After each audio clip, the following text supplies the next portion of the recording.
Hi everyone, hope all of you are doing great. In this video, I'll share my experience of using Samsung's new folding phone Z Fold 4. I have been using this phone for a few days and without going in too much details, I will share my experience of using folding phone for the first time ever and what you should expect when you are moving from a regular candy bar design to the folding one. So first of all, I just wanted to discuss why did I buy this phone. The first reason is that I was kind of getting bored of this regular candy bar design. Almost every other large screen phone do feel the same.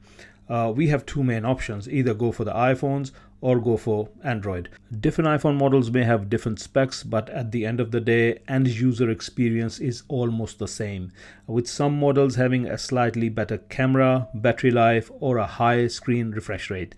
And same applies to the Android phones. I wanted to try something different, unique. When I saw a few early hands-on videos on YouTube about Z Fold 4, I noticed one thing, that every YouTuber is saying that Z Fold 4 is not very different from Z Fold 3, but it is more refined in every way. From a wider screen to the better rear camera setup, from narrow bezels to a much improved processor. So I decided to trade in my S21 Ultra and buy Z Fold 4. Thankfully, Samsung sent me the phone few days earlier than the original shipping date, and here I am sharing my experience with you guys after using it for a few days. Second reason of me buying this phone is that we in Europe and UK have been suffering for good 5-6 years because of Samsung's ridiculous policy of using their own Exynos processor in UK and European markets. Exynos processors have been less powerful, more power hungry, and always have inferior image processor compared to their Snapdragon counterparts. Thankfully, Z Fold 4 does not have the Samsung's Exynos processor, but instead have the Snapdragon 8 Plus Gen 1 4nm processor, which is more powerful, is more power efficient, and has a better image processor. Because of this, Z Fold has 7 to 10% better battery life than Samsung's other flagship S22 Ultra, the Exynos version, even though it has only 4400 milliamps of battery compared to the 5000 milliamps of S22 Ultra. Where Samsung Z Fold 4 is behind compared to the other flagships is the fast charging. It supports only 25 watts of fast charging. It will take you approximately 1 hour and 30 minutes to charge the phone from 0 to 100% when using 25 watts or more powerful charger. Good news is that the wireless charging speed has been improved on this model compared to the previous version of Z Fold. It does support up to 15 watts of wireless charging. Phone does also support 4.5 watts of reverse wireless charging. From what I can tell you from my few days of using this device is that this phone will easily last day on a single charge with heavy to moderate use. And again, standby times are excellent. I'll say as good as iPhone 13 Pro Max, but overall battery life is better on iPhone 13 Pro Max, which can easily last for a day and a half to 2 days on a single charge. Let's talk about the design and the screen. The first thing you will notice that the material choice, fit and finish on this phone is top notch. I do like the design, and it looks and feels like a much refined product compared to Z Fold 3. Back of the phone is made out of a matte glass, and I am happy to tell you that this is not a fingerprint magnet, at least this color. A phone feels nice and dense in the hand, but slightly heavier compared to the other flagships, as it weighs 263 grams. When it is folded, it is 155.1 mm tall, 67.1 mm wide, and 14.2 mm thicker where the fingerprint scanner is, and on the hinge side it is 15.8 mm thicker. When unfolded, the thickness reduced to 6.3 mm and width of the phone gets increased to 130.1 mm. When unfolded, on the left there is a SIM card tray which can take up to 2 Nano SIMs. At the bottom there is a USB-C charging and data transfer port, along with first of the 2 stereo speakers and a mic. On the right side, there is a volume rocker along with a power button which doubles up as a fingerprint scanner. On the top, there is a second speaker along with 3 mics.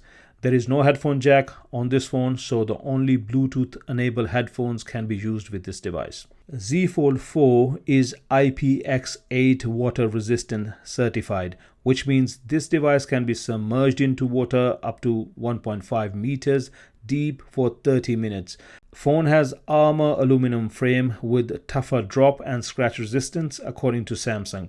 I haven't done any drop tests, so I can't really comment on that, but what I can share with you is the warning message that appears during the phone setup process. It says that the device is only resistant to water, and if you spill any other type of liquid on it, Samsung cannot guarantee that it will not damage your device. Also, this phone is not dust resistant, so if you work in a dusty environment like a building site or a farm, unfortunately this device is not for you, because the dust trapped in the folding mechanism can damage it. It also says that when folding the phone, there shouldn't be anything between the fold. It can damage the screen. Phone has magnets in it, so you should keep it at least 15 centimeter away from the bank and the store cards. Let's talk about the cover display first. Samsung is calling this display AMOLED 2X. It has 120 Hz refresh rate and it is covered by the Gorilla Glass Victus Plus. The screen size is 6.2 inches. The pixel count on the screen is 904 by 2316. It is bright, vivid, and can easily be seen outside under the direct sunlight. Cover display is slightly wider than Z Fold 3. It's very easy to use with one hand. If you've been using small phones, you will not find it very different. But if you have been using iPhone Max or similar larger phones, then for you, slightly wider screen would have been better. But trust me, after using it for a couple of days, you will find typing experience just fine. Okay, let's talk about the larger display. Samsung calls it a Foldable Dynamic AMOLED 2X. This display also does support 120 Hz. This display is also HDR10 Plus certified with 1200 nits of peak brightness. The screen size is 7.6 inches with a 90.9% screen to body ratio. The resolution on this screen is 1812 by 2176 and the pixel density comes up to 373 ppi. Crease, yes, it is still here and you will be able to see it from certain angles, but trust me, after using this device for 5 minutes, you will not even notice the crease. So don't worry about that. Trust me, it will be fine. A Z Fold 4 does support Samsung's S Pen, but you need to buy a folding version of S Pen. Don't just use the regular S Pen because it can damage the screen protector on the larger screen. Phone has 5 cameras in total. Punch hole selfie camera on the cover screen. Then is an under display selfie camera on the main larger screen. And you also have a main triple camera system on the back of the phone. Let's talk about the triple camera system at the back of the phone first. There is a 50 megapixel main wide camera. This camera has aperture of f1.8 and a focal length of 24 mm. It does support dual pixel autofocus and this lens is image stabilized. Then there is a 3x zoom camera with 10 megapixel. This camera has a focal length of 67 mm and an aperture of 2.4. Then there is an ultra wide camera. This is a 12 megapixel camera with aperture of f2.2 and a focal length of 12 mm. There is also a LED flash.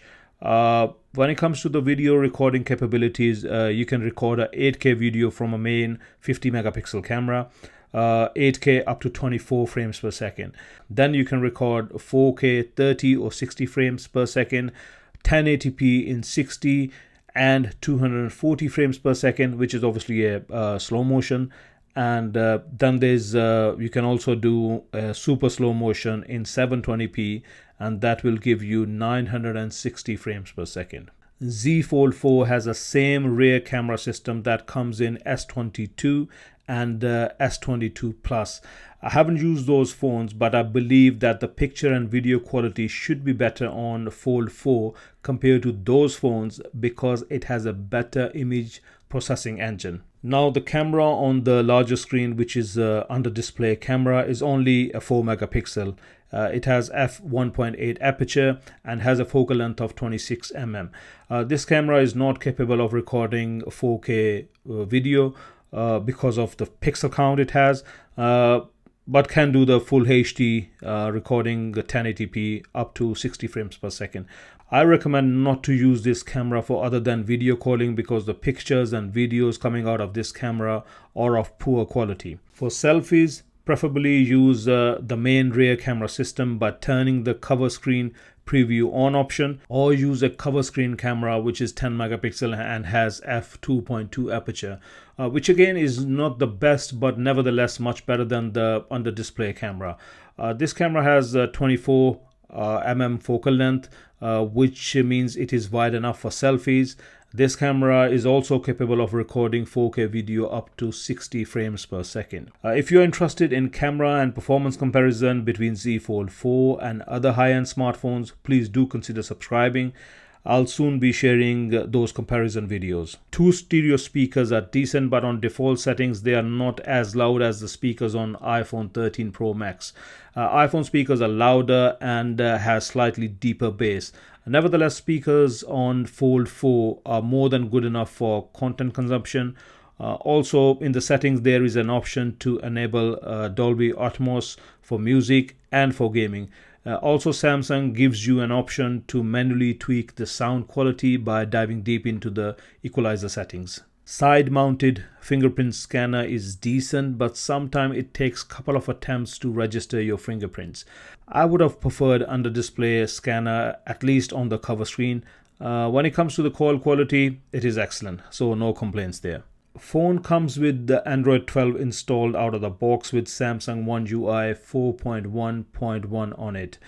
This software version brings some nice performance and productivity improvements to the phone, especially when in a tablet mode. When unfolded, there is a desktop style taskbar at the bottom of the screen which you can customize according to your needs. It shows your recent apps and the apps you have selected to be in this taskbar.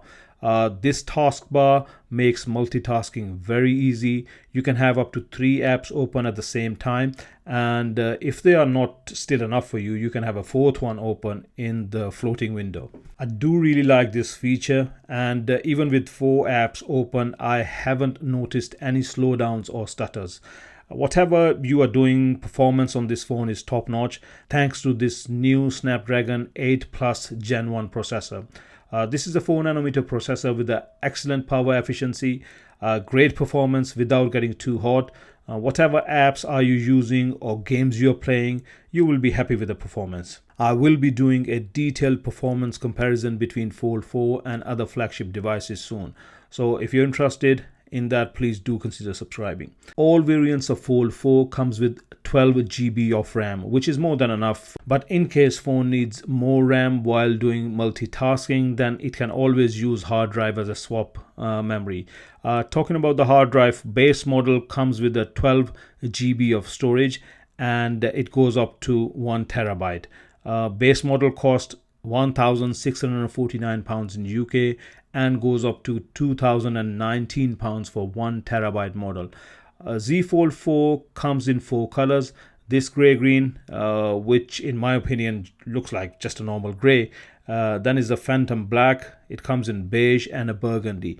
Burgundy color can only be bought from Samsung online store. Now, do I recommend this phone? Absolutely, but only if you are using Z Fold 1 or 2. If you have Z Fold 3, then I think it is better to wait for next year's model, as Z Fold 4 has improved in almost every department, but there is not a day and night difference between this version and the last Z Fold 3. Also, Samsung is offering great trade-in deals on Samsung.com.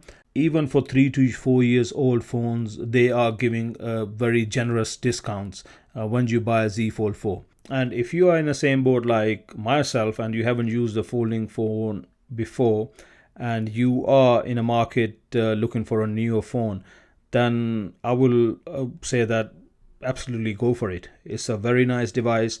I'm pretty sure you will really like it. When the phone is folded, one hand usability is great. It is slightly heavier, but I think the overall experience is really great.